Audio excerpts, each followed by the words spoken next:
नमस्कार, आप देख रहे हैं आपका शहर आपकी खबर और मैं हूं आपके साथ सुकन्या सिंह।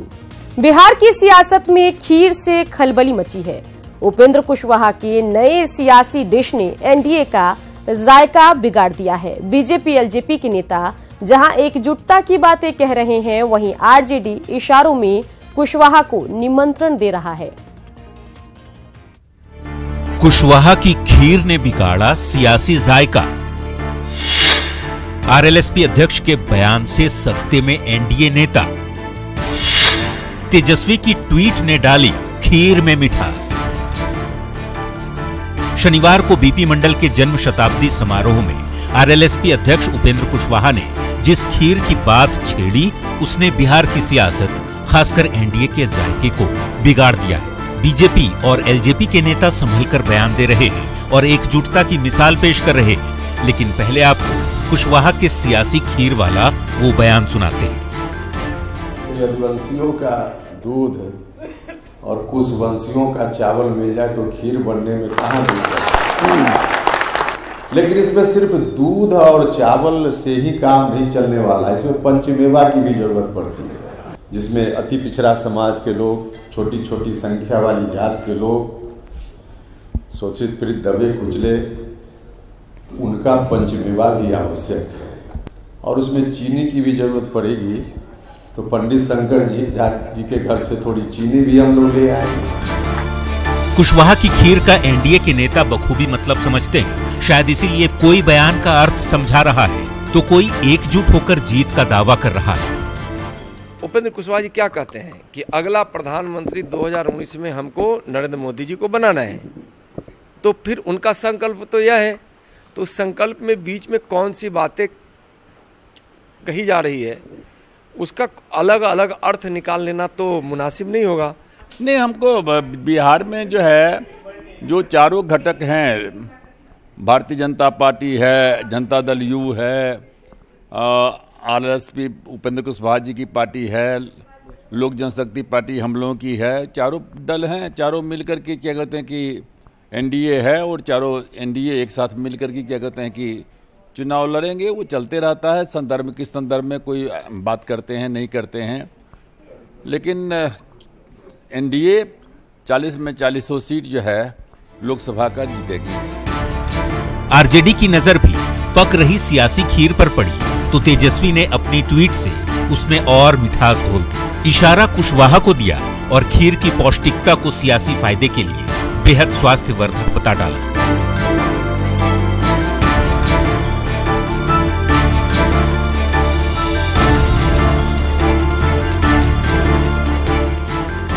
राजद को तो कुशवाहा के बयान से इतनी उम्मीद बंध चुकी है कि पार्टी नेता जल्द ही आरएलएसपी के महागठबंधन के पाले में आने का ख्वाब देखने लगे। सारी चीजें हैं जो बता रही हैं कि उपेंद्र कुशवाहा जी का उस जमात के साथ जो है चलना संभव नहीं है। निश्चित रूप से उनको आना है लालू जी के साथ, राष्ट्रीय जनता दल के साथ, महागठबंधन के साथ। बहरहाल इतना तय है कि चुनावी मौसम में प्रेशर पॉलिटिक्स का असर कुशवाहा की खीर के जरिए भी पड़ने वाला है। तभी तो एनडीए की दूसरी सहयोगी पार्टियों के नेता संभल कर और संयमित बयान दे रहे हैं। आरजेडी का इशारा भी एनडीए की परेशानी को बढ़ा सकता है। वैसे बिहार की सियासत में मिठास के साथ ही कड़वाहट भी अपना रंग दिखाने लगी है। Bureau report, news 18। आम जनता के नुमाइंदे नेता मलाईदार सीट के लिए वोटों की बोली लगाने से बाज नहीं आते। ऐसा ही नजारा दिखा मोतिहारी में, जहां पताही प्रखंड प्रमुख चुनाव से पहले नेपाल में शराब और शबाब की पार्टी जमकर चली। लोकतंत्र पर भारी लॉलीपॉप तंत्र देखिए।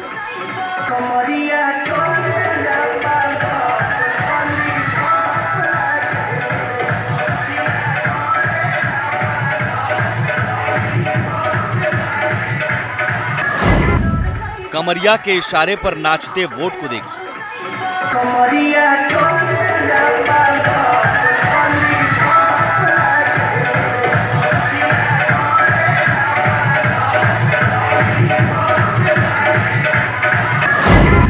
मैखाने के पैमाने में डूबते वोट देखिए।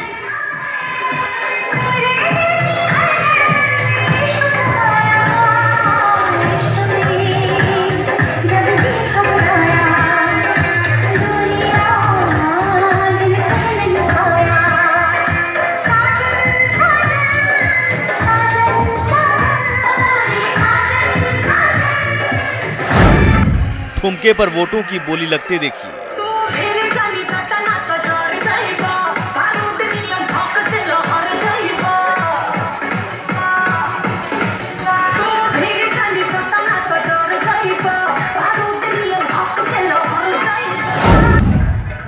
नाच मेरे वोट कि मुझे कुर्सी मिलेगी।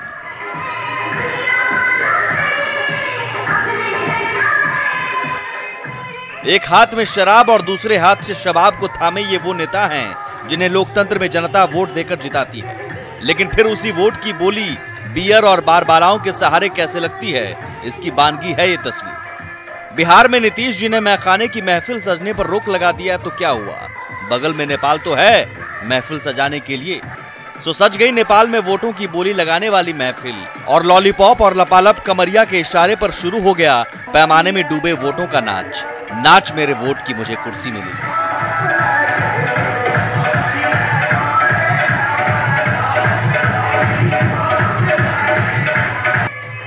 दरअसल मामला मोतिहारी के पताही प्रखंड प्रमुख चुनाव से जुड़ा है।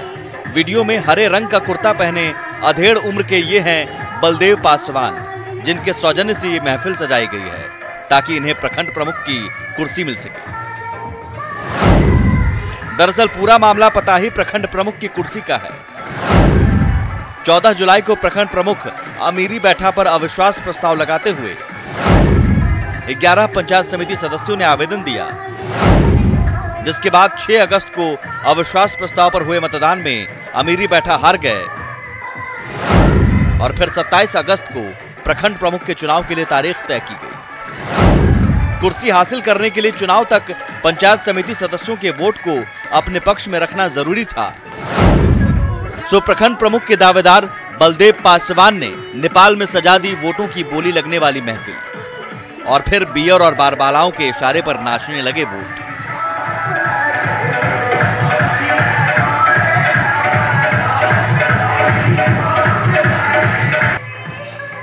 हालांकि विदेश में नेताजी की करतूत प्रदेश में सरेआम हो गई है।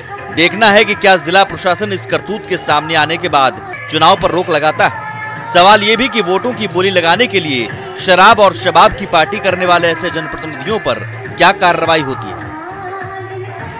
मुकेश सिन्हा, न्यूज़ 18, मोतिहारी।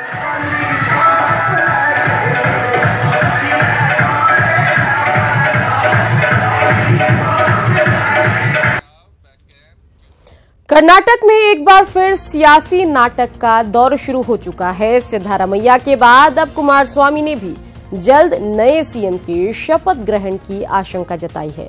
ऐसे में सवाल है कि कर्नाटक में आखिर हो क्या रहा है।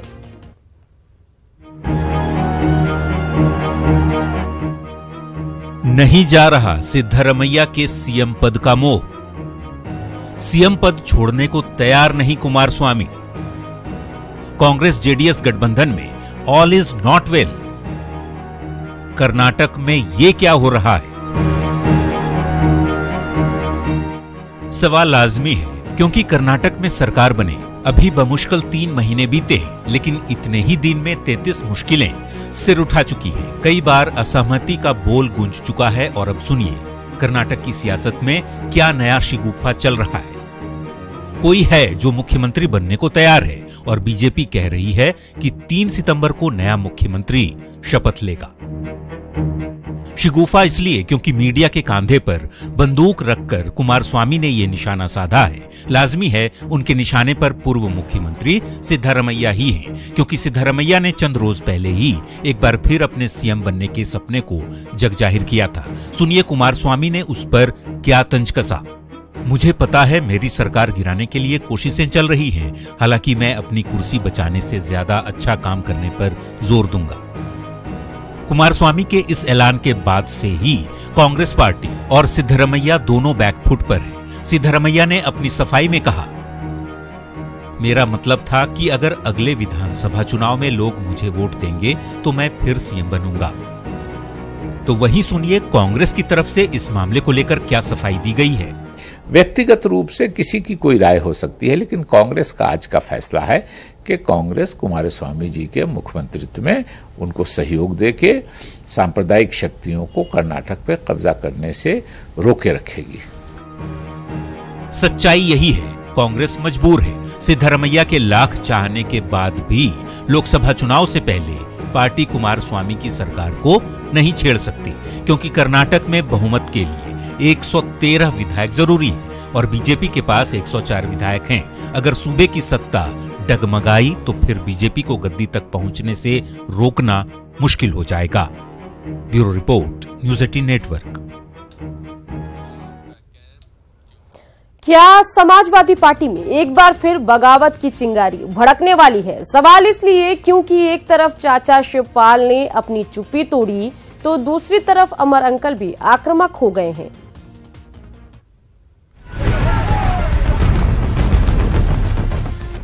क्या चाचा के आंसुओं में बहेगा अखिलेश का अरमान? समाजवादी पार्टी में फिर छिड़ेगी सियासी बगावत। टूटने वाला है समाजवादी अंकल के दर्द का सैलाब। ये सवाल क्यों उठ रहे हैं, ये हम आपको बताएंगे, लेकिन उससे पहले एक और सवाल। और इंतजार करते करते 1.5 साल से ज्यादा हो गया, 1.5 साल से ज्यादा हो गया, और कहाँ तक उपेक्षा बर्दाश्त की जाएगी? शिवपाल यादव के इस सवाल से एक बार फिर सियासी सरगर्मी तेज हो सकती है, क्योंकि इस सवाल ने उन कयासों को बेपर्दा कर दिया जिसमें फिलहाल समाजवादी पार्टी में सब कुछ ठीक ठाक होने की बात कही जा रही थी। कभी पार्टी के संस्थापक मुलायम सिंह के हनुमान कहे जाने वाले शिवपाल अब असहाय हैं और लंबे समय से पार्टी में हाशिए पर चल रहे हैं। जिम्मेदारी नहीं मिल रही, हम चाहते हैं कि जिम्मेदारी मिले और जिम्मेदारी मिलके तब एक करके ही लड़ेंगे, तभी सफलता मिल सकती। मतलब साफ है कि भतीजे अखिलेश यादव ने अभी तक चाचा शिवपाल को राजनीतिक माफी नहीं दी है, लेकिन अखिलेश से शिकायत सिर्फ शिवपाल को ही नहीं है। पार्टी से बाहर किए जा चुके अंकल अमर सिंह के भी तेवर तल्ख हैं। अमर सिंह ने सोशल साइट पर वीडियो जारी कर अखिलेश यादव और आजम खान पर जोरदार हमला किया है। अखिलेश यादव, तुम्हें विष्णु का मंदिर बनाने का अधिकार है। तुम समाजवादी पार्टी के सदर नहीं हो, अध्यक्ष नहीं हो, तुम समाजवादी पार्टी के अध्यक्ष हो। तैमूर लंग, अलाउद्दीन खिलजी, नादिर शाह अब्दाली और महमूद गजनवी की नस्ल और संस्कृति का राक्षस आजम खान हमारी बेटियों को तेजाब से नहलाने की बात करता है, हमें काटने की बात करता है। चाचा भतीजे के बीच ये लड़ाई साल 2016 के आखिरी महीनों में शुरू हुई थी, जो कि 2017 में हुए यूपी विधानसभा चुनाव तक जारी रही। तब शिवपाल के पर कतर दिए गए, अमर सिंह को निकाल बाहर किया गया, लेकिन अब लोकसभा चुनाव से पहले एक बार फिर वो चिंगारी सुलगने लगी है। शिवपाल यादव और उनके समर्थकों की गतिविधियां अचानक तेज हो गई हैं। प्रदेश भर में शिवपाल यादव के नाम से कई संगठन बन चुके हैं जो अपनी अलग गतिविधि चला रहे हैं। तो वहीं शिवपाल के करीबी रहे अमर सिंह भी खुलकर बीजेपी के कार्यक्रम में दिखने लगे हैं। ऐसे में अगर शिवपाल और अमर सिंह दोनों ने एक साथ हमला बोला तो एक बार फिर अखिलेश का सियासी खेल खराब हो सकता है। Bureau report, news 18 network. बढ़ते आगे और बात कर लेते हैं झारखंड के सीएम रघुवर दास की, जिनका जमशेदपुर में अलग अंदाज दिखा। विकास कार्यों का जायजा लेते हुए सीएम रघुवर दास ने सड़क किनारे गोलगप्पे खाए और अपने गुरुजनों के साथ चाय की चुस्की भी ली।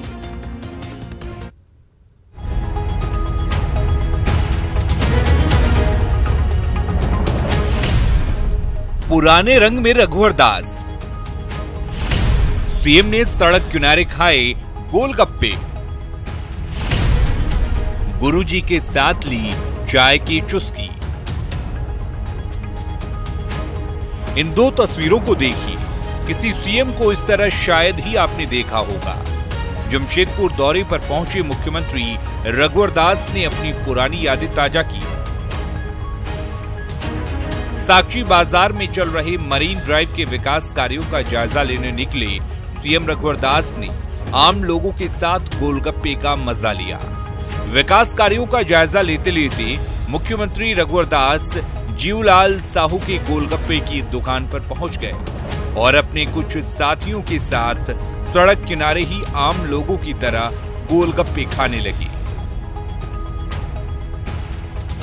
साक्षी बाजार के भ्रमण के दौरान हुई सीएम की मुलाकात अपने स्कूल के एक पुराने प्राचार्य से हो गई, तो मुख्यमंत्री ने उनका अभिवादन किया और एक होटल में साथ बैठकर उनके साथ समोसे खाए और चाय भी पी। इस दौरान काफी देर तक मुख्यमंत्री ने अपने गुरु से बातचीत कर पुरानी यादें ताजा की। एक सीएम का इस तरह लोगों के बीच जाना, आम लोगों के साथ बैठकर गोलगप्पे खाना और चाय पीना, ये जाहिर करता है कि जुड़ाव जमीन से है। न्यूज़ 18 के लिए जमशेदपुर से रंजीत कुमार ओझा की रिपोर्ट। खाकी का काम लोगों की सेवा करना है, लेकिन नवादा में एक पुलिस कांस्टेबल ने वर्दी के रौब ने सिर्फ कानून हाथ में लिया बल्कि पब्लिक फ्रेंडली पुलिस की छवि को भी तार तार कर दिया। रिपोर्ट देखिए।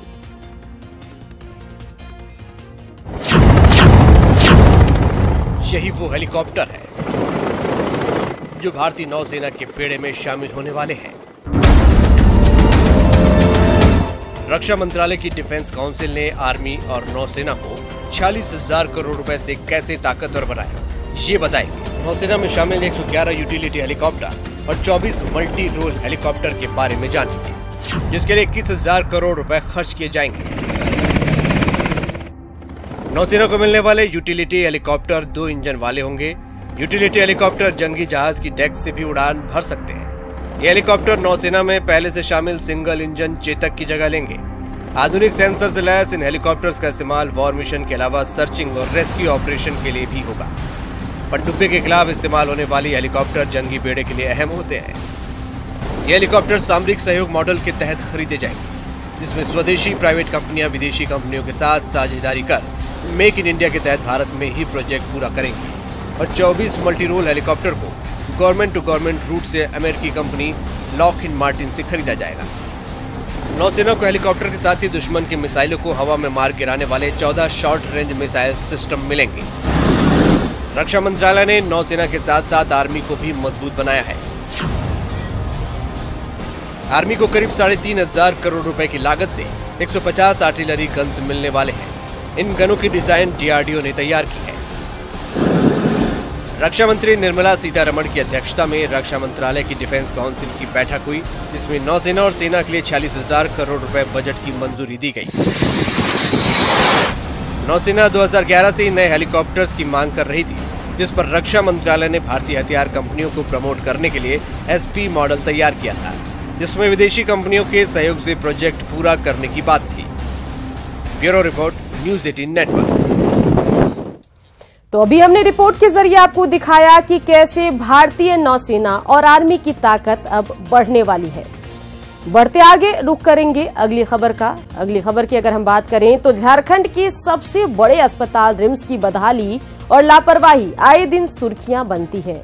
इस बार हालात गंभीर हैं। दरअसल रिम्स का ब्लड बैंक ही खाली होने के कगार पर पहुंच गया है और मरीज हलकान है। आखिर कब सुधरेगा रिम्स? सूबे के सबसे बड़े अस्पताल में ब्लड नहीं, मरीज हलकान, प्रबंधन लाचार।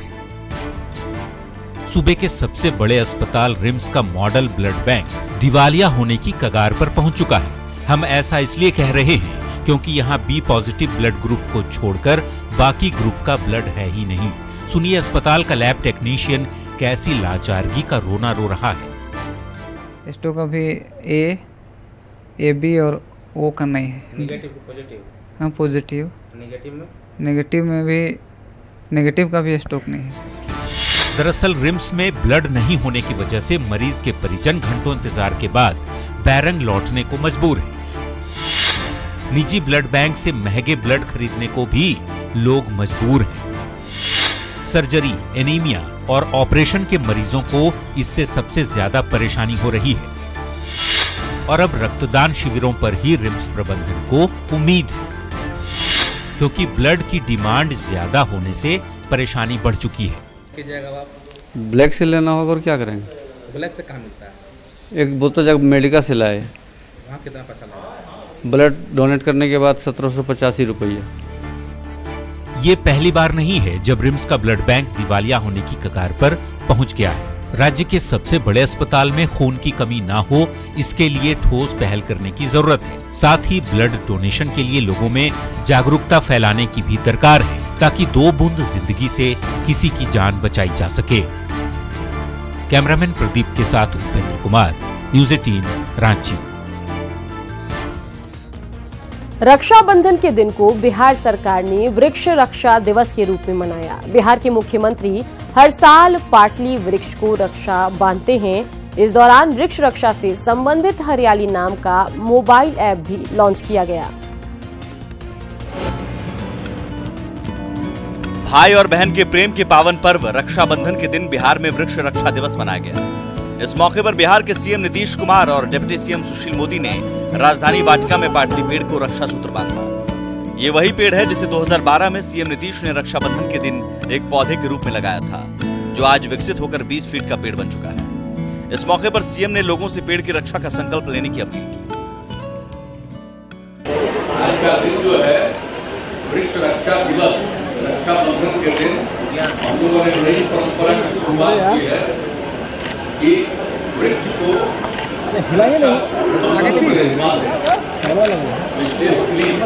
सबके अनुरोध की जाइए और चारों तरफ है और राशि भी उपलब्ध है। बिहार सरकार का वन विभाग इस साल वन महोत्सव भी बना रहा है, जिसके तहत पूरे बिहार में 1.5 करोड़ पेड़ लगाए जाने का लक्ष्य रखा गया है।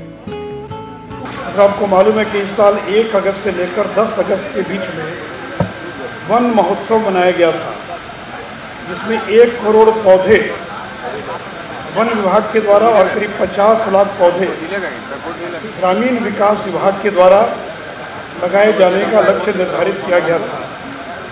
अभी तक की जो सूचना प्राप्त है उसमें लगभग 83 लाख पौधे वन विभाग के द्वारा और लगभग 33 लाख पौधे ग्रामीण विकास विभाग के द्वारा लगाए जा चुके।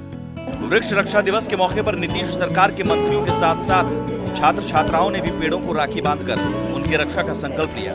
साथ ही समारोह में आए लोगों को तोहफे में एक पौधा भी दिया गया। संकल्प ली हूँ कि ये पौधा जो लेके गए हैं इसको सुरक्षा करेंगे, जब भी मौका मिलेगा पानी डालेंगे और इसको छोटे से बड़ तक ध्यान देते रहेंगे, और जो भी इसमें खाद्य पदार्थ डालेंगे और जो भी मतलब जिससे बढ़ जाए जल्दी इसका ध्यान रखेंगे। बहुत क्या संकल्प लिए?